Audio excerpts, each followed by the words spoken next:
வரஹ்மத்துல்லாஹி வபரகாத்துஹு. வலைக்கும் சலாம் வரஹ்மத்துல்லாஹி வபரகாத்துஹு. இன்னும் சில நாள்கள்ல பெருநாள் வேற வரப்போகிறது. அதனால் வீட்டுல புது ஆடைகள் வேற வாங்கணும். அன்னைக்கு வீட்டுல பலகாரம் பிரியாணி எல்லாமே ரெடியா இருக்கணும். இன்னும் சில நாட்கள்ல எங்க வீட்டுல பெரிய சந்தோஷம்தான். ஆமா, ஆனா ஒரு சந்தேகம் இருக்கு. இந்த ரமதானில் சில நேரம் தவறுகள் நடந்து விட்டது போல் உணர்கிறேன். சில நேரம் கோபம், சில நேரம் வீணான பேச்சுகள். என் நோன்பு ஏற்றுக்கொள்ளப்படுமா? அதற்காகத்தான் அல்லாஹ் நமக்கு ஒரு அழகான வாய்ப்பை கொடுத்திருக்கான். அதுதான் ஜகாத்துல் ஃபித்ர். ஃபித்ரா என்றால் என்ன? பெருநாள் தொழுகைக்கு முன் கொடுக்க வேண்டிய ஒரு கட்டாய தானம்.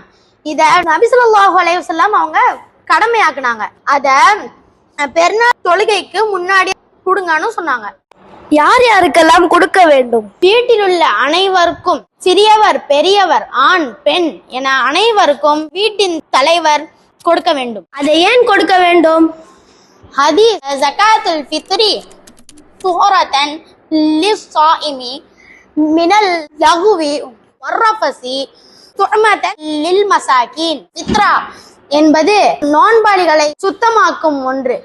அது நாம் செய்யும் சிறிய பாவங்களுக்கு பரிகாரமாகும் மற்றும் அது ஏழைகளின் உணவு. அப்படியானால் நான் செய்த சிறிய தவறுகளுக்கு இது பரிகாரமா?